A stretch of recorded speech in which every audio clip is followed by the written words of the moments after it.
Episode 408 of the Pittsburgh Podcast. I'm Sean. And I'm Ian, and this is the only podcast that says. Fuck, I forgot to look up a quote. Nice. Nice, yeah. What a way to end the year. Yeah. Lack of preparation. How are you, sir? Good. Yeah. Yeah, just winding down. Yeah, it's the day after Christmas that we're recording after a debacle of a Steeler game. It was a nightmare. I expect it to be, though. I had really, really, really low expectations for this game. Yeah, I mean, I know that, but personally, I think they gave up in the third quarter. When you run the entire full third quarter down by that many points, you're done. Yeah. You've just conceded. You cannot make up points like that with shitty run plays. The thing that absolutely amazes me is how bad Matt Canada has been as an offensive coordinator. Yeah, he's got to go. And I say that because, I mean, he was at Pitt the year Pitt beat number one ranked Clemson. Like, you know, that year that year they ran for 3,000 yards. Yeah. Like James Conner was he was the ACC player of the year and everything. And it was one of those times where and they did it with innovative offense with motion and all this stuff. And I don't know if Matt Canada is looking at that offensive line and everything around and saying, and plus I think maybe Ben has something to do with how the play calling goes. He's just been an awful play caller. I expected so much more out of him. I mean, he went from Pitt to LSU. LSU had a bad year, but it wasn't on him. And then he went to Maryland as the offensive coordinator. They fire the head coach, and he becomes the head coach for a year. And he took that Maryland team, actually. They had a winning record that year, but they didn't keep him on as head coach. And then he went to Pittsburgh as the Steelers as the quarterback coach, not the offensive coordinator. So if you look at him from a collegiate standpoint, he's had a history of doing well as a play caller. It's just for whatever reason, I don't know why, it's that offense just hasn't translated to what the Steelers do. Yeah. And it just befuddles me. Yeah, I agree. It's terrible. Yeah, so I mean, it's this is one of those things. I can't blame it all on play calling. You're right. In the third quarter, I was just well, this is a white flag. They're just trying to run out the clock. Yeah, I mean, when you run that whole third quarter. Yeah. I mean, I don't know. You know what I mean? Yeah. Just you're down by that many points and you're running. I mean, you got to get downfield, and you don't have an offensive line that supports a run game. So what the fuck are you doing? But is it also at that point, it's okay, we're down by so many points and it's so obvious we have to pass. This offensive line is so fucking bad. Are we protecting Ben? Are we keeping the old man from getting hurt? I mean, I don't get it. Yeah, I mean, there's a lot of questions there that, and like I said, Matt Canada has been a major disappointment for me, just because I had really high hopes on what he could do as a play caller. But again, too, I mean, you look at the other side of the ball too. I mean, you have their inability to switch things up defensively before the half is just non-existent. I mean, if you see yourself getting destroyed and picked apart by Mahomes, then you have to adjust and change up. They will not do that before a half. They will not. They will go down by the sword before they do it. I've seen Tomlin do it against Brady. Yeah. Where they wait, and by the time the half's there, it's too late. I mean, it's just too late. Right. And I think part of that, though, and I'm not defending Tomlin, because you're right. I mean, you need to make some changes on the fly. They won't do it. Right. But there's a part of me that's also like I looked at that. I looked at our defense against their offense, and I said, "This is if Mahomes doesn't have at least 3 touchdown passes by halftime, I'd be shocked." And I mean, he didn't, but I mean, they scored plenty of points. You know, I mean, it was one of those deals where like I figured this is just, and this is even after I found out Travis Kelce wasn't playing. Like, I'm like, yeah, this is still like, you know, there's just too many weapons on that side of the ball for Kansas City. There's too much speed, and in all honesty, if Andy Reid wanted to in this game, which I'm surprised he didn't do, I figured I'd run the ball 40 times. Yeah. You know, let's let Patrick have a day off. Yeah. You know, but. So it like that game I was just like, yeah, this is just gonna be a debacle. I'm not even sure I'm wasting the 3 hours. Yeah, it was a waste of 3 hours. Yeah. To watch really shitty football by your team. Yeah. I mean, yeah. Anyway. Well, hopefully, you know, next week is Ben's, which should be his last home game against the Browns. On Monday night. Hopefully he can find that old black magic one more time. Maybe. Yeah. I don't even know.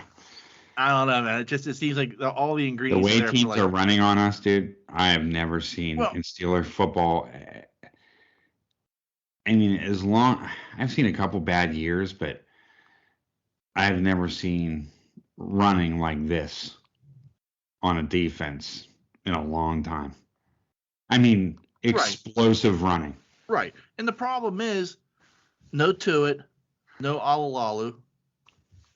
You know, you've got Cam Hayward and you know, a cast of clowns who nobody's heard of that aren't very good.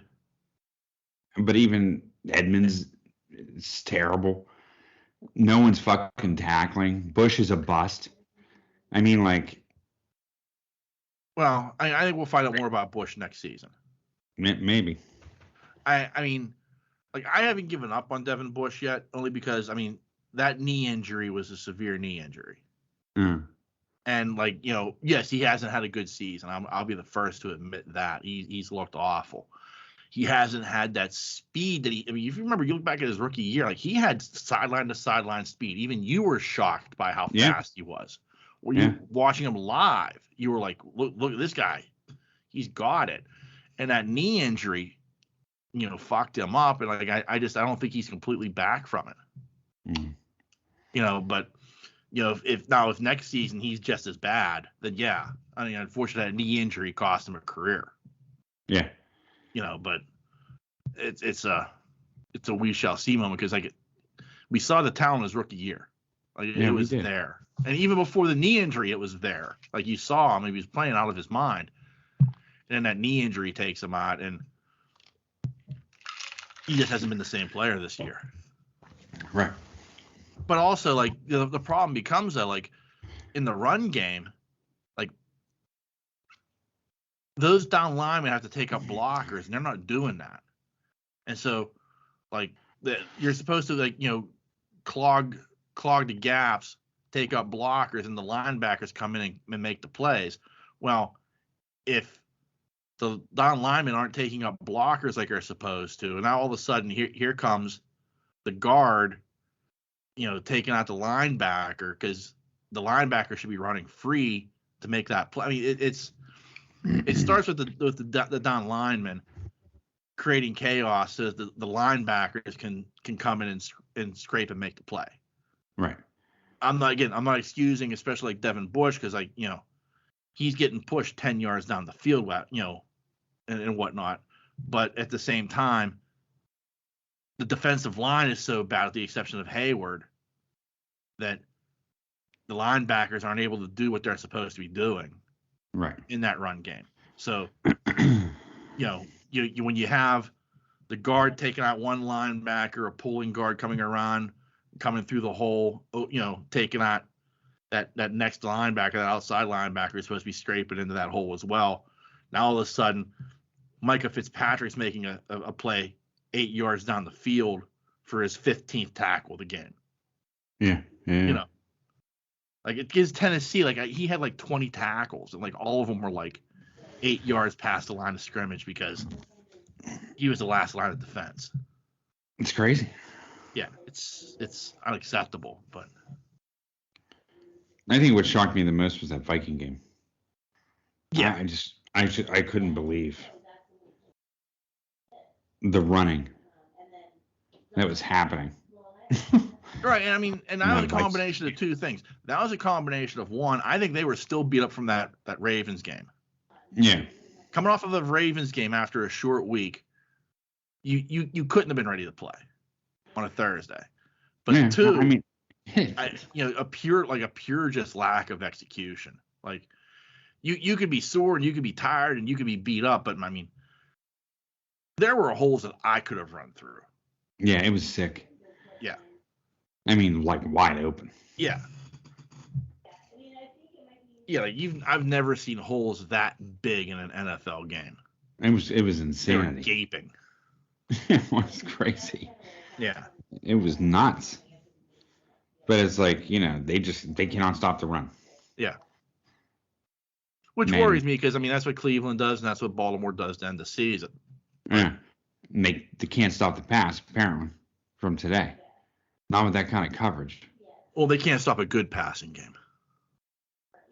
Yeah. Yeah, I mean, Cleveland's not a good passing team. Baltimore's not a good passing team. No, I mean, I get it. It's just, but he was just literally picking them apart. Yeah. And because that's just how good Patrick Mahomes is. I get that. But at some point, you have to be able to adjust to that. I mean, we knew back when we played New England, and I'll never forgive Tomlin for this. When we were going into the playoffs against New England, we knew, everybody in the goddamn world knew that Tom Brady was going to dink and dunk and pick apart Pittsburgh. Yeah. Everybody. It wasn't a secret. Do you know what I mean? Like, yeah. He was going to literally pick us apart. There was not going to be 80 fucking yard bombs. He was going to pick us apart and destroy us that way. He did it the first half, and they didn't do anything. Yeah. I mean, you knew it was coming. Right. I mean, how can you not plan that into your coaching thing? And ever since then, I lost a lot of faith in Tomlin being able to execute, being able to switch up on the fly on his coaching style. I just, it's player dependent. No, it's from fucking coaching. You can put the best player out there if you want, but if your defense isn't working, right, then you need to be able to adjust. Right. He cannot adjust. Right. Can't. He doesn't stray away from his game. Right. And you're right. Like in against New England in those games, like the difference was Tom Brady. Like you could match up against those wide receivers. Those wide receivers were not anything to like. They're none of them were Hall of Famers. No. Against this week against the Chiefs, so the problem is, the talent level. There was a large gap in the talent level between. Like I would not have gone 1-on-1. Like I would have played too high safety, and maybe man underneath that. But man, you're rolling the dice because those guys are so fucking fast that they're by you in a heartbeat. I mean, it's this was a game that was in the passing game. It's a pure matchup problem. Right, but if you can't put pressure on them, right, to make him be the absolute best quarterback they can. No, I'm serious. I'm not taking anything away from Mahomes because I think he's one of the best quarterbacks in the NFL. But you put pressure on him, you're going to tend to get more mistakes out of him. Right. Those freaking crazy ass balls that he throws. Do you know what I mean? The problem is that pressure has to come up the middle. Yeah, but you're not getting up them. No, you're not. No. And I mean they were clearly double teaming J.J. Watt all game long. Well, of course they were. Yeah. Because nobody else can do shit. Although I've been a little impressed by Hightower, but anyway. Yeah. Well. So yeah, that's that. Yeah, get our frustrations out. Yeah. The wound is still fresh. That's the problem, people. Yeah, a fresh wound. And I don't care if Tomlin's over 500. I don't give a fuck. I don't care about Tomlin. I mean, you know what I mean? Like that's not the goal here. is to make sure Tomlin's over 500. Fuck that. Right.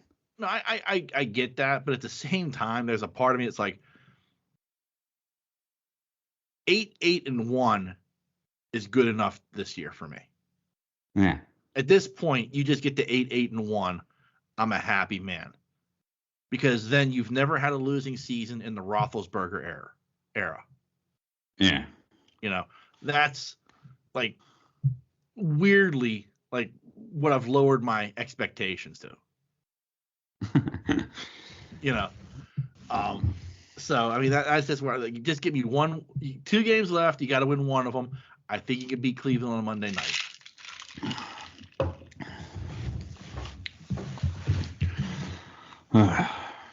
I just think we have some offensive weapons there that are just brutal.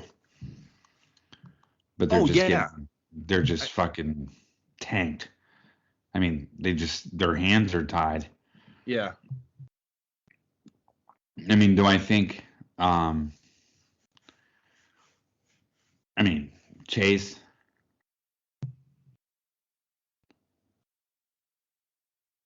is good. Deontay Johnson's good. I mean, our running back situation. I think we need a second running back. But Najee's good. But I mean, like his longest career break this year was like 23 or 4 yards. It wasn't anything crazy. Okay, so here's the thing.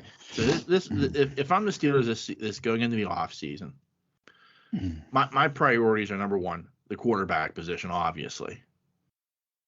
But I would go out and I would try to find an experienced wide receiver. Like somebody who could be your third man. You let Claypool be 1 or 2. You let Deontay Johnson be 1. Juju's gone. He's gonna want more money than we can pay him. But you keep Claypool, who I think just needs to mature and learn. Deontay Johnson's like a young version of Antonio Bryant without the attitude. Yeah. And you bring in that guy who can teach them how to be professionals. Yeah. You know what I mean? Like, this is what it means to be a wide receiver in the NFL. This is what you have to do. This is the work you have to put in. This is the stuff you have to do. This isn't about playing music at practice. This isn't about doing your first down dance. This is what it means to be a high caliber wide receiver in the NFL. Somebody who can like just because I think that room is so young, and there's nobody in that room to like set them straight. Yeah. And you have that guy who's like that, your third wide receiver, who he's not going to take away balls away from Chase Claypool. He's not going to take anything away from Deontay Johnson, but he adds something to the offense. But more importantly, he adds maturity and can take these kids. Like, I mean, that's what, Hines Ward was for like AB and, I can't remember his name. There were a couple. They were like the big money group, but they all looked up to Hines because Hines was like, "This is what you have to do to be great." Yeah. And like if you say what you will about Antonio Brown, I mean he's a jagoff, but anything I've only ever heard about him was he puts in the work at least. Yeah. So you look at that like that's something you look like a free agent acquisition, and then you got to find a way to strengthen that offensive line. Oh my God. Like that's the biggest. Like I don't care who you go, you could have Aaron Rodgers come in, like everybody is has on their wish list.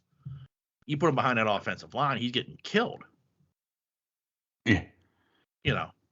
So it doesn't matter who's behind center. You've got to find a way to strengthen that offensive line. Yeah, for sure. Offensive line is terrible. And then you hope that next season, Alalalu returns. You hope Tuitt returns. You hope Devin Bush rounds back into his form of his rookie year. You keep J.J. Watt healthy. Everybody else kind of rounds into form like they're supposed to, and you're back to being a playoff team. Yeah. No, not a quarterback. Right. Yeah. I mean. Or an offensive line. Right. I mean, We'll see. the real key is the offensive line. Like, quarterback's important. I don't think Mason Rudolph is the answer. I don't think Dewey Haskins is the answer.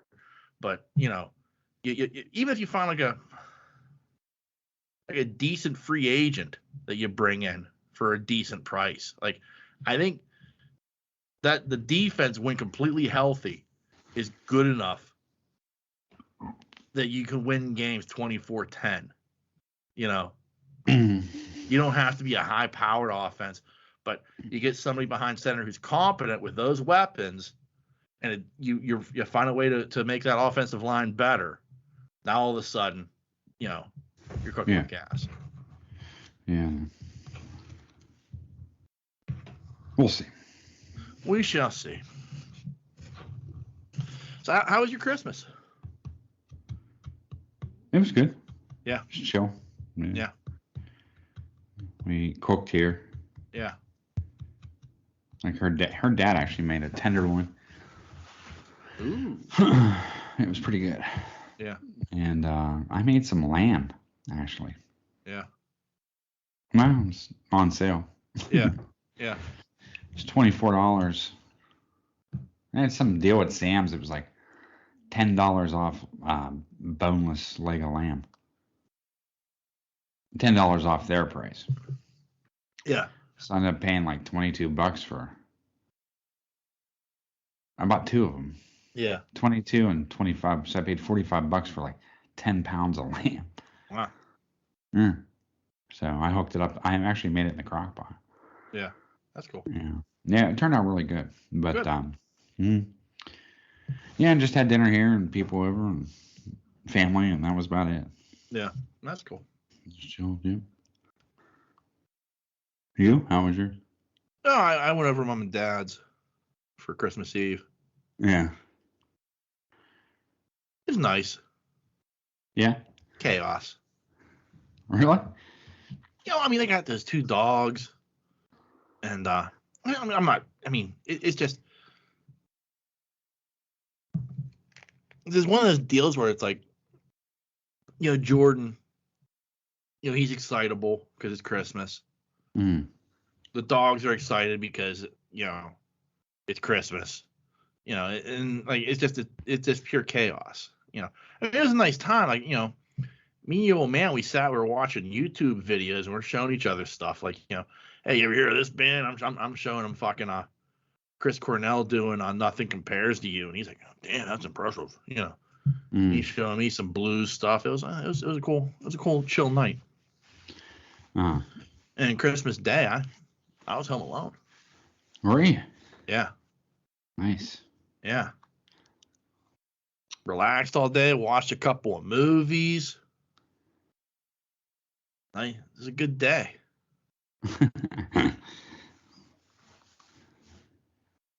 I felt bad I didn't go to Nancy's sister's house, but at the same time, I was just like, I'm wiped. I'm done.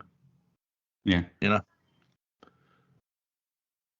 So I watched. They did a documentary about John Madden. Uh-huh. That was good. Uh-huh. If you like that sort of thing, like I do, like, especially like I wish they had dug more into like his coaching history, but it's rough with him because it's like, well, he's a coach, he's a broadcaster, he's a video game guy, multiple things, so it's like you can't just kind of linger on one thing and like spend an hour and a half just discussing John Madden, the football coach. And then I watched a movie on Netflix called Don't Look Up. Okay, I haven't watched it. Any good? Yeah. Yeah, it's got Leonardo DiCaprio in it and Jennifer Lawrence. Uh-huh. And the concept of the movie is simple. It's Jennifer Lawrence discovers an asteroid that will impact the Earth, and there's a planet killer. Okay. And it's directed by Adam McKay, who did like The Big Short and something else I can't remember. He did a bunch of like Will Ferrell stuff, but like he's gone to some more serious stuff recently. And the concept ends up being like And unfortunately, this feels extraordinarily realistic, like how we would fuck this up. Yeah. Like,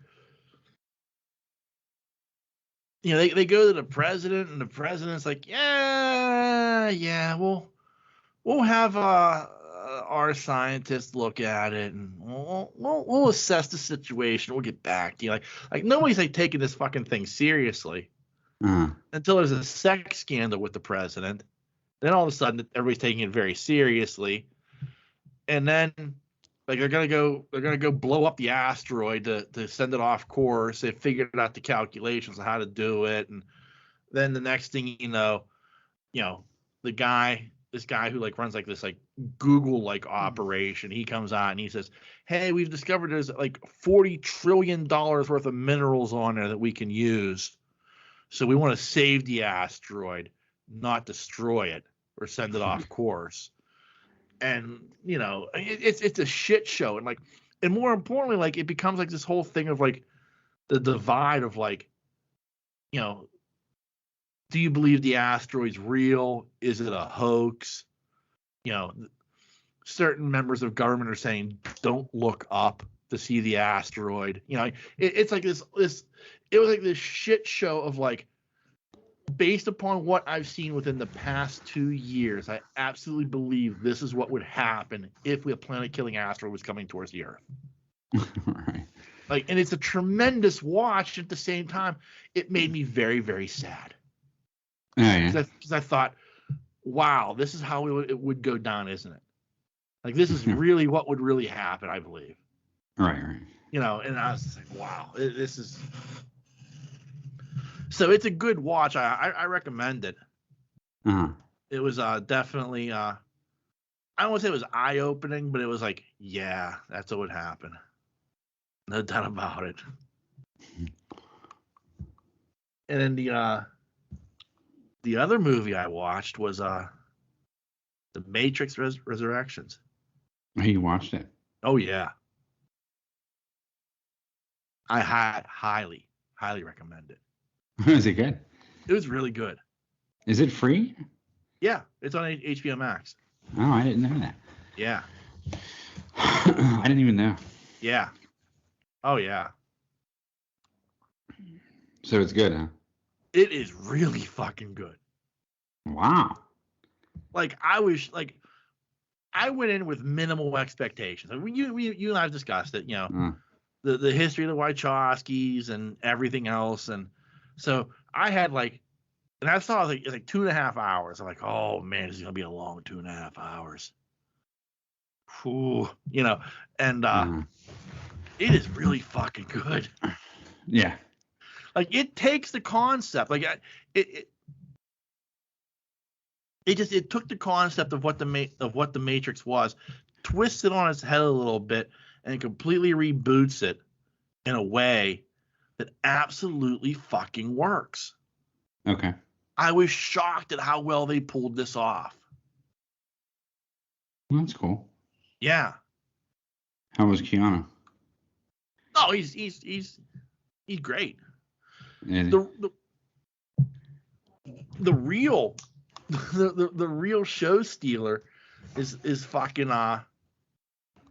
what's his name? Oh my god. The one that plays Morbius? No. Oh my god, I can't believe I can't remember his name.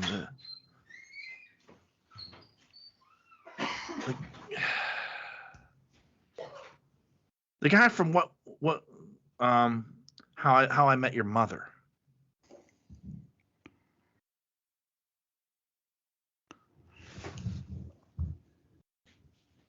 I gotta look at his name. What drives me nuts is I can't think of his name, and it's like on the tip of my tongue at the same time. You know what I mean? All right, he was in the Asteroid movie,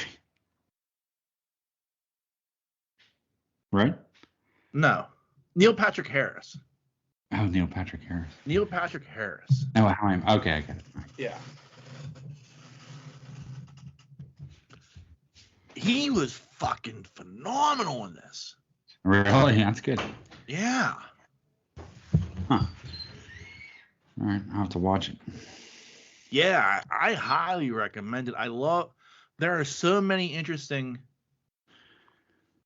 twists. There's so many little interesting, like, well, that's how they did that. Okay, that's kind of cool how they kind of explain it. It's extraordinarily well done. Uh-huh. Like, I really enjoyed it. And like I said, I went in with minimal expectations and came out of it like going, I can't wait to see what happens next. Really? That's good. Yeah. Now, do I still think that, Lana Wachowski can fuck this up? Absolutely. History says she's going to. Right. You know what I mean? But at the same time, I hope she doesn't. I hope like this is a second trilogy that is superior to the first, in my opinion. Really, you like this better than the first one? Well, I'm not gonna say I don't say I like this movie better than the first one.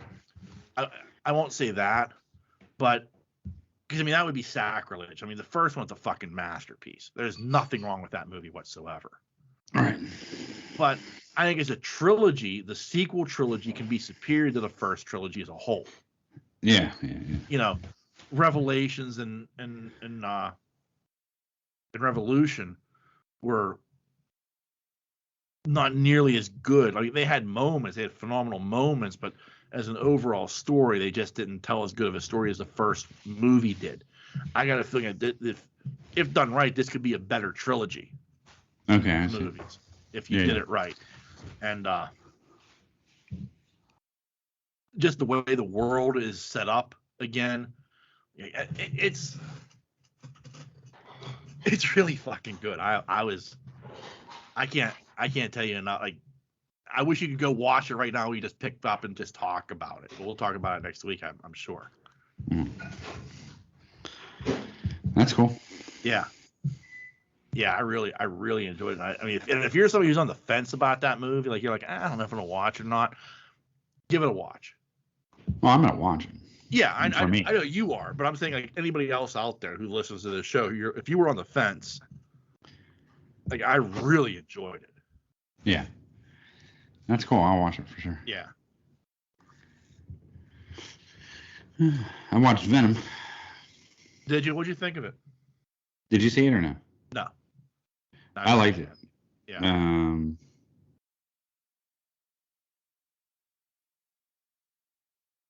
I liked it. I don't know how to describe it. I like the villain better, for sure. Carnage was good. And he looked really good.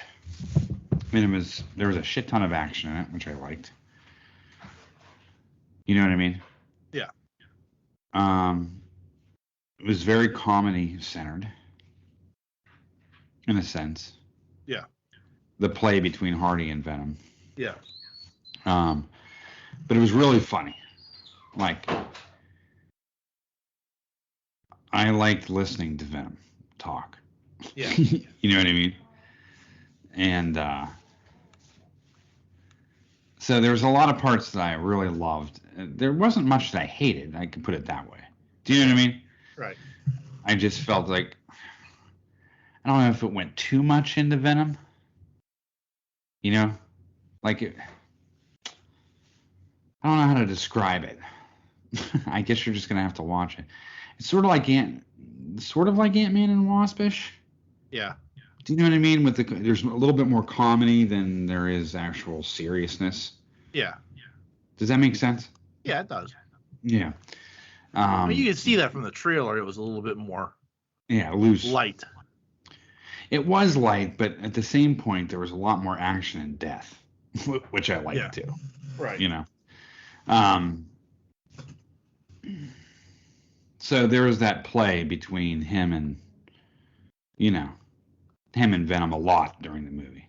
Yeah. And them trying to get along and, because he can't live in anybody else. Right. Really, or you'll just kill him. Right. You know what I mean? Yeah. So, the shit that comes out of his mouth is like, it's really good. Truly. I mean, it's like, it's good writing. So yeah, I did like it. I found it that I had to turn it up though, if that makes sense, Yeah. to try to catch what he was saying. Because you remember, it's not Venom speaking on screen; it's Hardy, and then Right. it's Venom inside his body Yeah. So it's speaking yeah, it's over. over top of everything. So Yeah. I had to turn it up a little bit just to make sure I caught everything he was saying.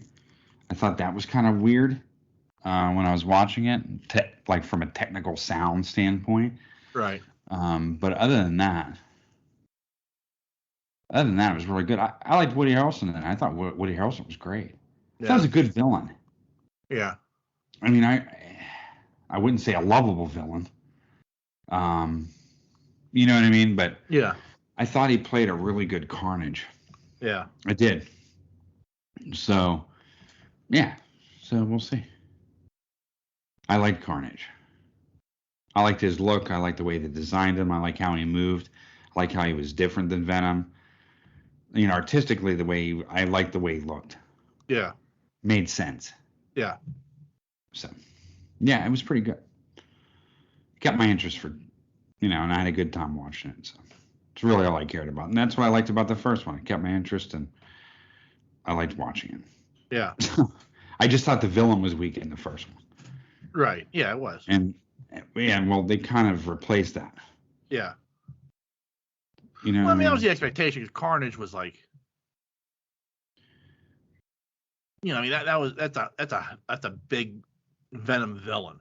You know, It is, and it's like, like I couldn't name all the symbiotes that are out there, like in the Marvel universe, but I can name Carnage. yeah, You know. yeah, and I thought that, like, I needed more of Carnage. Yeah. So that's kind of where I lie in that. Yeah. You know what I mean? Like, I think I needed more, Yeah. but there was more Hardy in Venom. Yeah. I mean, don't get me wrong. I mean, he was all through it, but I kind of wanted a little more Carnage. Right. But it was pretty good. I will say, like with the Matrix, I did watch it with the closed captioning on Uh huh. because sometimes they were speaking kind of low and quickly, and they were using like terminology that I was like, I don't know what the fuck they're saying. I got to go back and rewatch this. Uh So huh. I just said, fuck, I'm just going to watch it with closed captioning on. The majority of the movie I probably didn't need it on for, but especially at the beginning where I was like, what the fuck is going on? I had to turn the closed caption on to kind of figure it out. And then once I did, I was like, oh, okay, I'm fine. That's cool. Yeah. So apparently they got Venom for Christmas for Anna. I didn't even know we got it for. Yeah. And so then we watched it. That's cool. But fucking Tom Hardy is so fucking good. I mean, Yeah. I just like that. I like him in that character. Yeah, I get that. Does that make sense? Like, I don't know why. I like him as that character. So Let me pose this question for you. This is interesting to me then. So, like, much like, especially for you, like you have Tom Hardy in your head now as Venom, as Eddie Brock and Venom. Mm.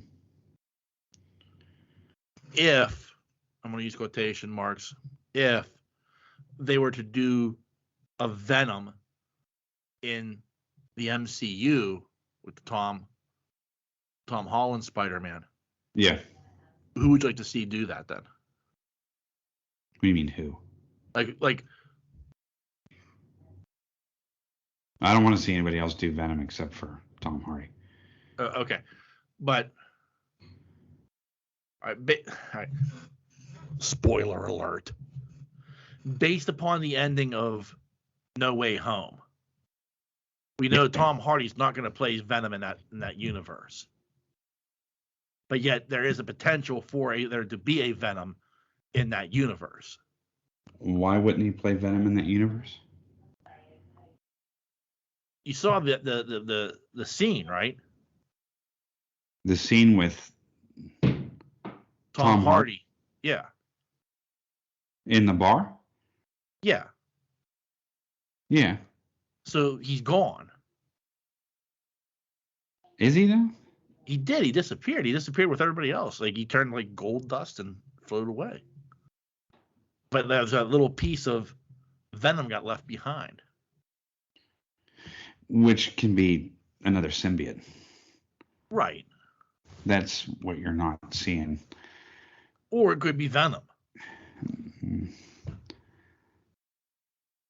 I can't.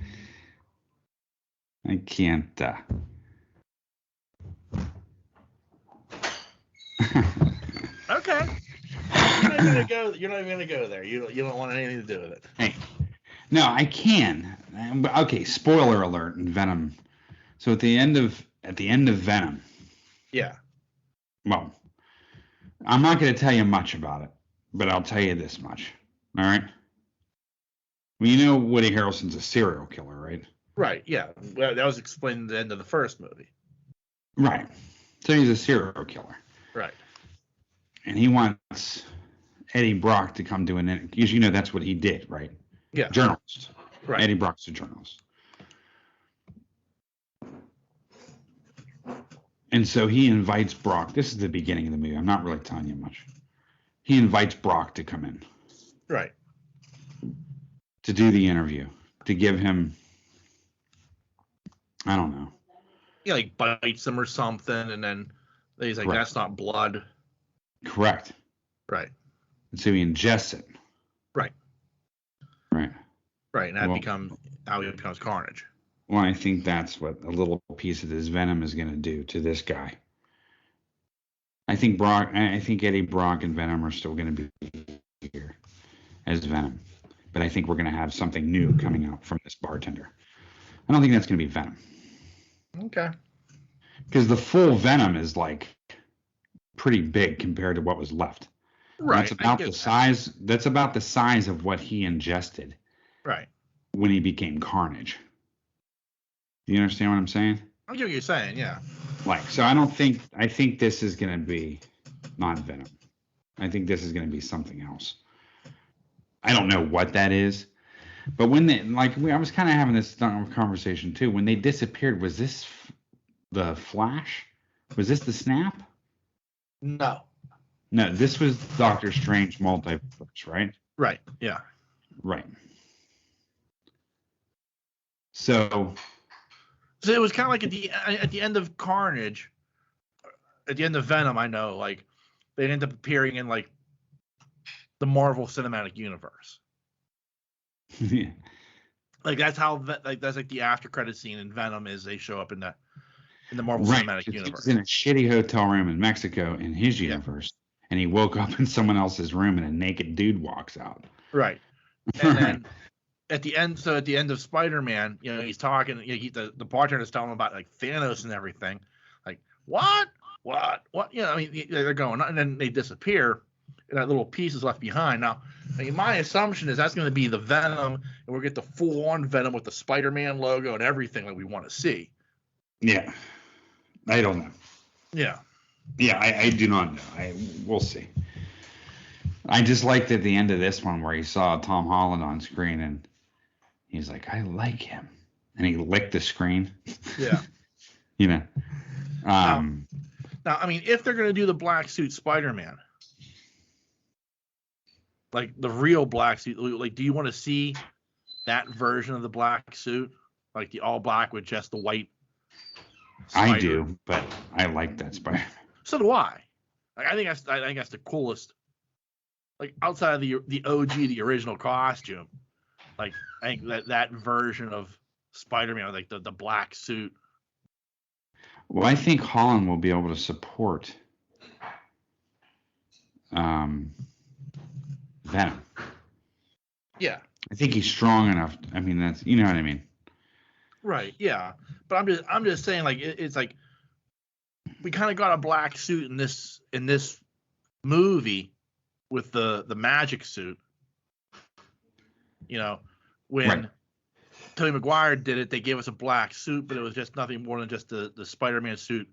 Like, right. You know, but see, here's one thing that's changing though, I think a little bit. Like in that universe, that's how that suit worked. That's how Venom worked in that other universe. Right. In the Tom Hardy Venom, like, what am I trying to say? Like, it doesn't change Hardy. Right. Do you know what I mean? Like, right, it changed. It changed Tobey Maguire. Right. Yeah. I mean, yeah. But that was the whole. Venom doesn't change Hardy. I Right. mean, Hardy keeps to his guns on who he is. It's just this constant internal battle with fucking Venom. That's the difference, which I like better. Right. Do you know what I mean? Yeah. I mean, I could see where. I mean,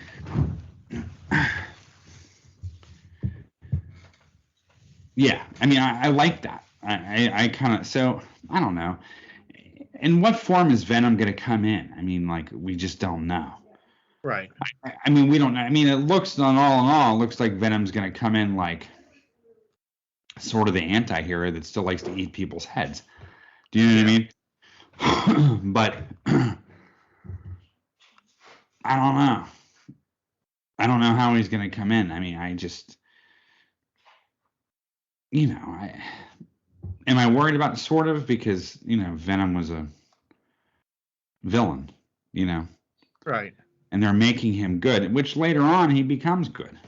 Right. But I mean, like, they're doing the same thing with Morbius. I mean, Morbius is a Spider-Man villain. Oh, yeah, for sure. Yet they're turning into a quote-unquote anti-hero. Yeah. So I mean, that's what Sony's doing with the property. Right. I'm just like, when it comes to being in the MCU, like, I would love to see the straight up comic book accurate black suit at some point for Spider-Man. Yeah. And then from there, Venom, full on Venom, but still have that anacrid, like, he's had. But is that what we're gonna get? Is that when the black piece fell off? Right. Part of Venom, is that what's gonna come to Parker? Right. Actually, versus Right. I don't know, but that's the fun of, like, speculating, Right. I mean, I could see that happening. Right. Versus more of the bartender route. Yeah. But they're in Mexico. That's a long way from New York. Yeah, I mean, I'm sure he's got to travel there somehow, but Right. Well, it looks like, I don't know how it's going to get there, but we'll see. Yeah.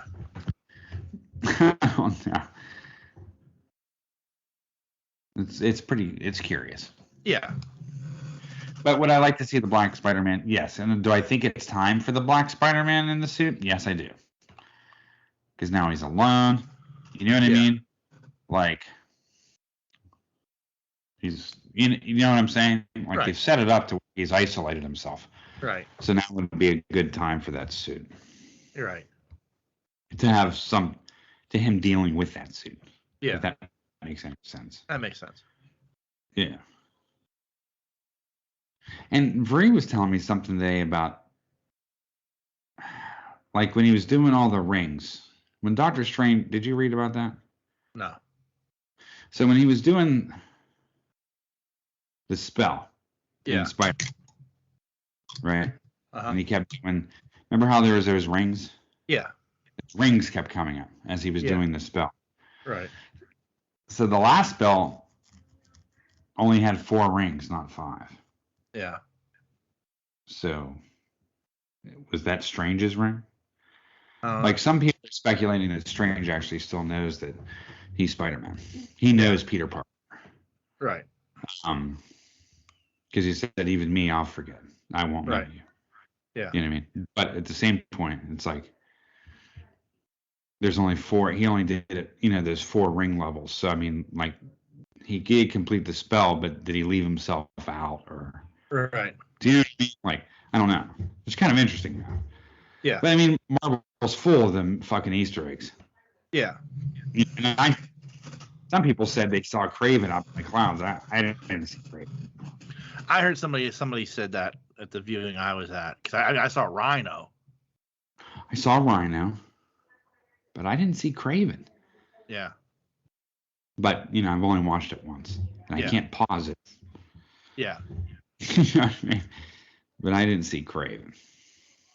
But now they're all gone, so it doesn't really matter. Right. It's still something came through. It's still a fun Easter egg. Oh, sure. I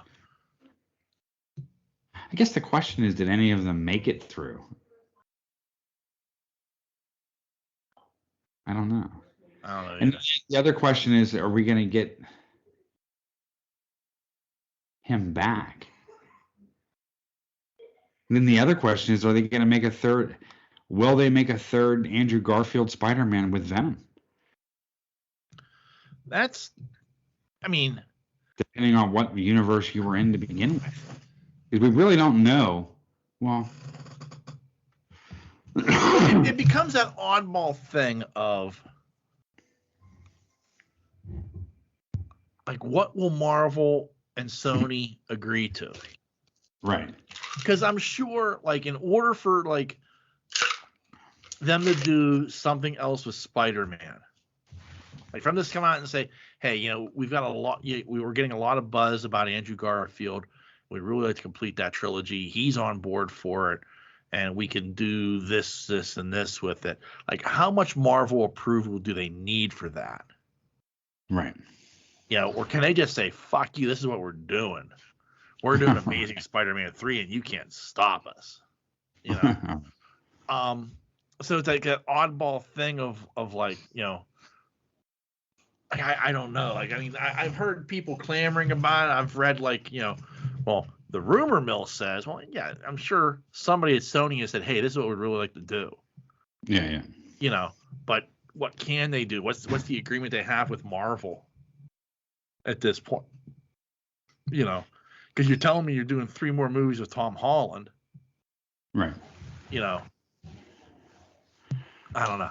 And are we going to, with this multiverse of madness, are we going to start bringing in, well, I think that's a perfect way of bringing, Deadpool and freaking whoever you want into this universe.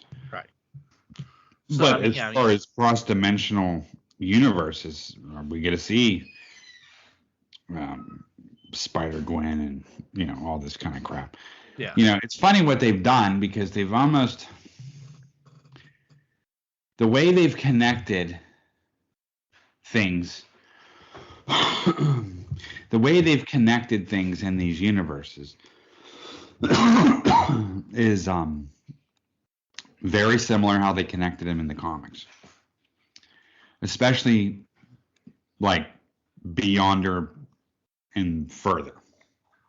Right.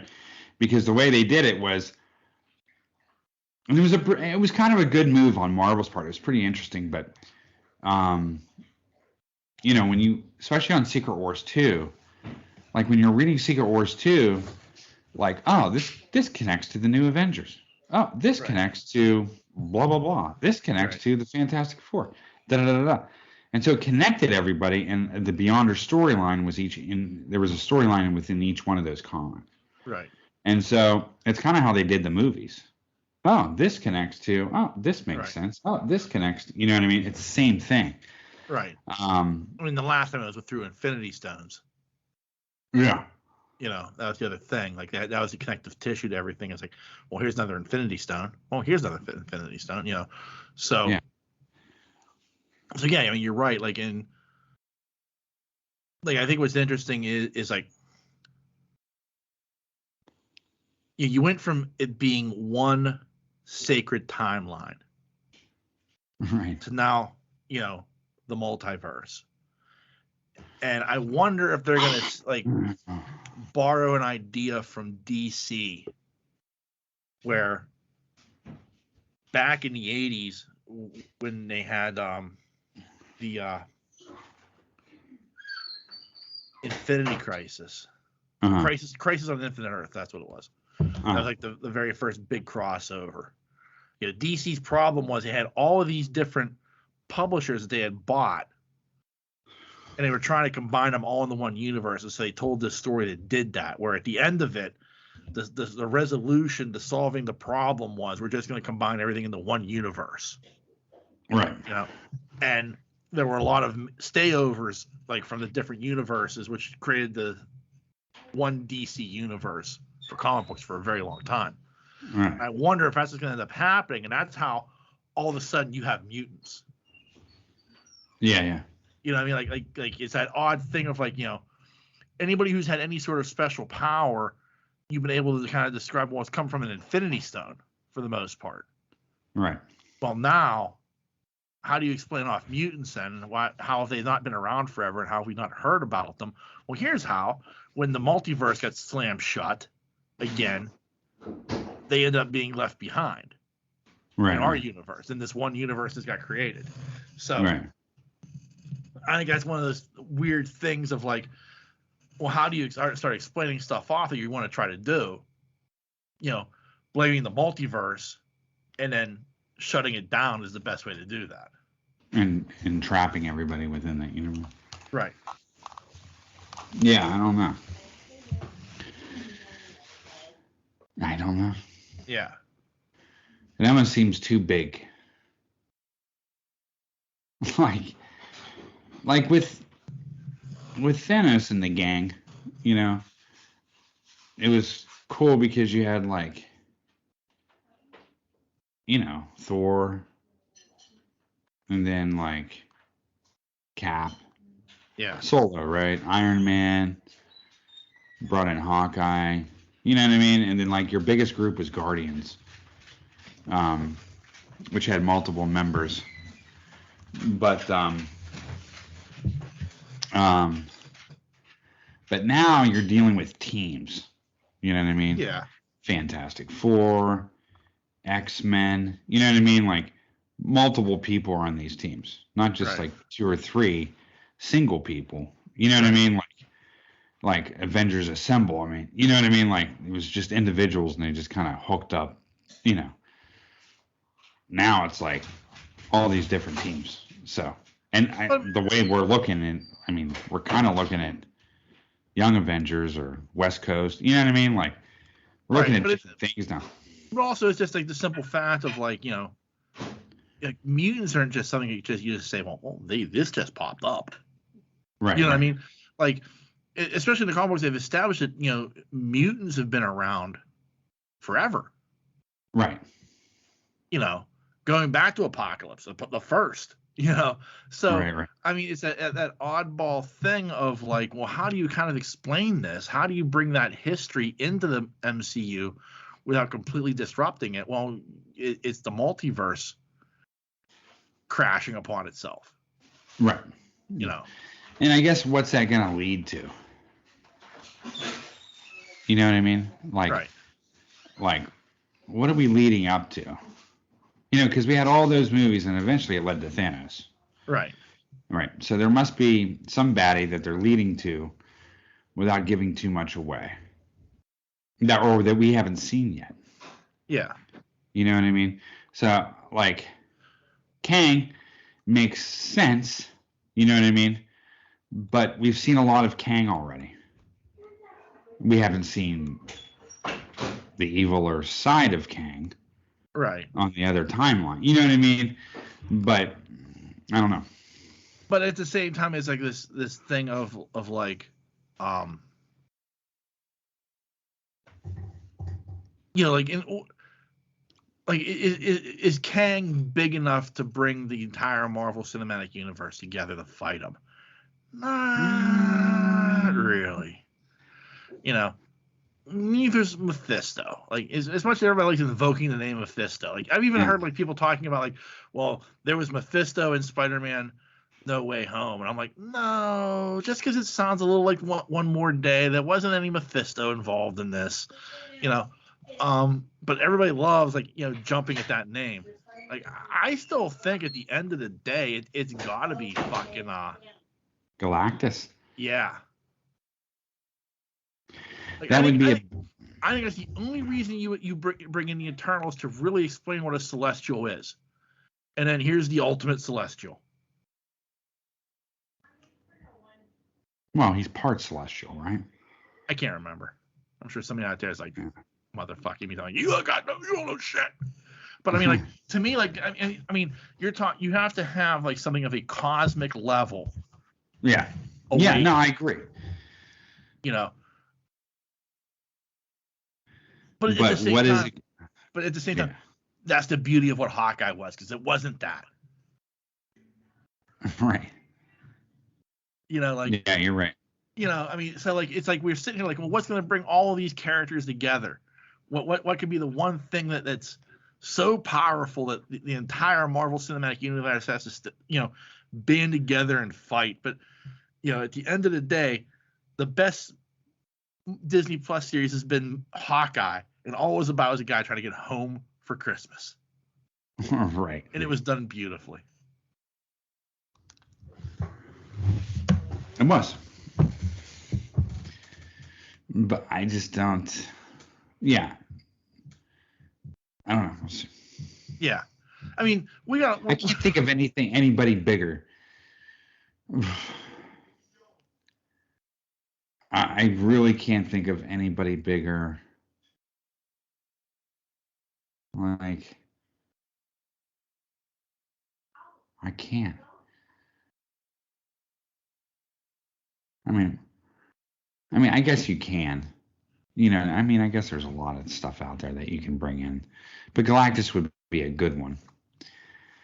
I'm still waiting for a decent Sentinel. Yeah, like I'm talking about it at the level of what we saw like at the end of Endgame, like that level of we need to get everybody. Right. No, and I get that, but at the same point, it's Galactus. Yeah. It's not like Thanos is multi-army. Right.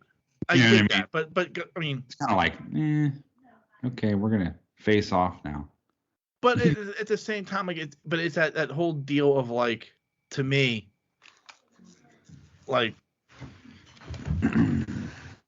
well, this is such a cosmic threat. Captain Marvel's coming back saying he's eating planets and he's on his way here. The Eternals are like, okay, yeah, we know who this guy is. This is the deal. This is what we have to do. I could see this that he's the threat that brings all these threads together. Yeah. You know what I mean? But at the same time, like, I still want a Doom movie because Doom is an Avengers level. Yes. Threat. All right. I want shit like I do want to see something Kang-ish because Kang is an Avengers level threat. There's a lot of other stuff that they're kind of weaving here. That I could say, okay, well, who's going to assemble the Avengers? Who's going to lead this team? Like at the end of Shang-Chi, like who the fuck are the rings calling to? Right. There's a lot of shit that they've kind of like you forget about that because that was forever ago. Yeah, I know it's weird, right? I'm sure there's a plan in place somewhere. Yeah. We're just getting, and that's like you said, the nice thing about speculation is, you're just kind of seeing the pieces, and it's the fun thing about it is you're trying to put everything together. Yeah. You know what I mean? But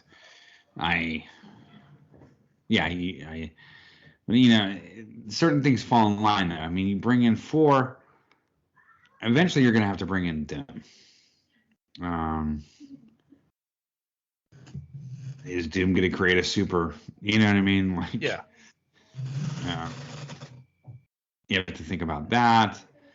You bring in X-Men. You got to bring in Trask Industries. You're going to bring in, the things that are involved with the X-Men. You know what I mean? Like, yeah. Are you going to bring in Magneto? In certain things you're almost like, well, they almost have to, right? I mean, like you bring in Galactus, well, you kind of have to bring in Surfer with him, right? Yeah. Like there's just a lot of things, and will Surfer hold up? You know what I mean? Like, I don't know. Will the Fantastic Four hold up? I don't know either. Well, I mean, at this point, I trust Marvel. Yeah, I know. You know what I mean? Like, I mean, at this point, in all honesty, like, you know, okay, one of the downfalls of Shang-Chi that we talked about was my lack of buy-in because I never read those comic books. Right. I still enjoyed the shit out of that movie. Yeah. You know, like, you know, I feel the same way about the Eternals. When I eventually watch it, I have a feeling I'm going to enjoy the movie for what it is. You know, so it's like I trust Marvel Studios at this point. You know, I mean, they made WandaVision work. They made Loki work. You know, things that you thought, man, I don't know what the fuck you're doing here, worked very well. Yeah. You know what I mean? So, I mean, going all the way back to Guardians of the Galaxy, like, how are they gonna make this shit work? Well, they made that shit work. Yeah, right. You know, so like it's an odd thing, but like I absolutely trust Kevin Feige in the decisions that he makes, and like I feel like if anybody can make the Fantastic Four work and give them the proper homage that they deserve, you know, it's Kevin Feige and Marvel Studios. Yeah. You know, until they prove me wrong. Right. You know, I just can't. I won't bet against them. Let's just put it that way. Right. You know, maybe not everything I'm rushing out to see in the theater at this point, because now you're getting into some characters that, like, you know, no, I don't have the buy-in with that, you know, I did with others. But I mean, like,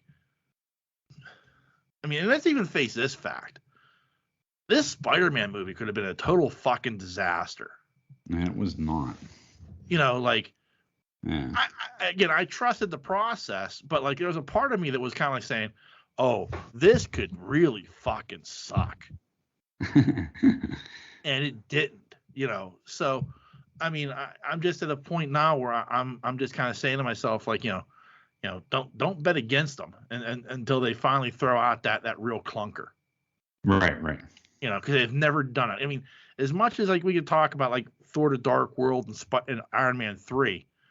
Like, they're clunkers in the sense of Marvel movies. They're not clunkers in the sense of like the movie that shall not be named and Catwoman and, you know. Oh yeah, all that bullshit. Yeah.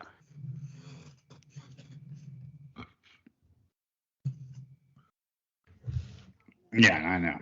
Yeah. So.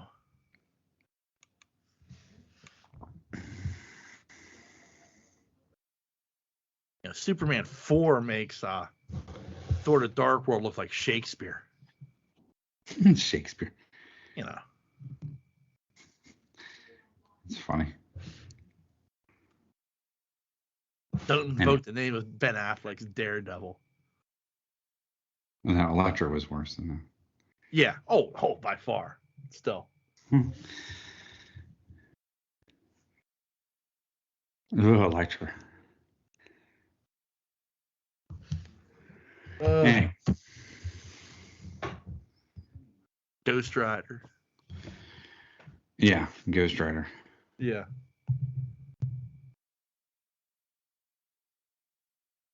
All right, so that's basically all I got. I got, you know, it being Christmas, there's not much news. I did want to touch briefly our good friend Superfan Thad. He did send an email that's partially worth reading.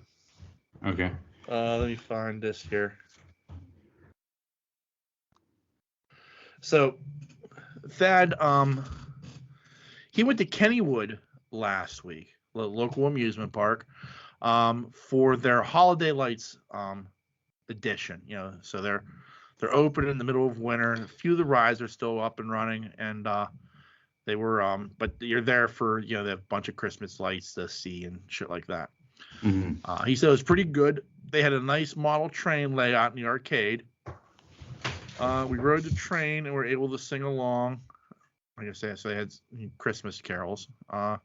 We drank hot cocoa. We ate some potato patch fries and pizza. The park was all decked out in lights and everything. It looked great. Can't wait till the springtime when we can ride the kangaroo once again. Didn't they get rid of the kangaroo? They did. They're bringing it back. Oh, they are. Yeah. Fan outrage. Yeah. Yeah. So that's coming back. So Thad did enjoy. He went to Kennywood and he said apparently he enjoyed the holiday lights festival. Oh, good. As it was. So there you go. Yeah. Anything like to add to the proceedings there, sir? No, I'm good. All right. Well, before we take off, I do want to thank a few people. I mean, this is the next time we record will be in the year 2022. So it's actually been a pretty good year for us. Yeah. Yeah. Of course, I always want to thank our fans, our listeners, particularly our super fans like Stork and Otter and Peacock and the Hummingbird and the Mongoose and Thad for all their great support. I want to thank our friends at the Nerd Corner, particularly Keith, who's allowed us to go in there once a month and record. Next week, I think we'll announce when the next time we're going to be there will be, probably late January. But we'll figure that out. And so I want to thank them for allowing us to go in there. It's always a great time we get to go in there and record. I have fun, and I like shopping there too. It's a nice little store. Yeah. I want to thank our network partners. I want to thank the Tangent Bound Network, the We Be Geeks Network, and the Pod Breed Network for supporting us, retweeting us, and everything that they do to help us out and try to grow our show. And we want to thank you for listening. I can't thank you enough for doing that. We greatly appreciate it. And there's so many people out there that just want to say thank you to, but you know who you are, and I suck at memorizing things. So happy New Year to you. We hope 2022 is not just 2020 the sequel. Right. As you say it, it's 2022. Oh shit. So just wish everybody a happy New Year, and thank you so much for supporting us this past 365 days. Yeah, it's appreciated. It is. And so on that note, we got to thank Big Rig Barbecue. Big Rig Barbecue. Yeah, can't forget them, the official barbecue of the Pittsburgh Nerd Podcast. I gotta go up there sometime soon. I'm in the mood. I need another one of those brisket grilled cheese sandwiches.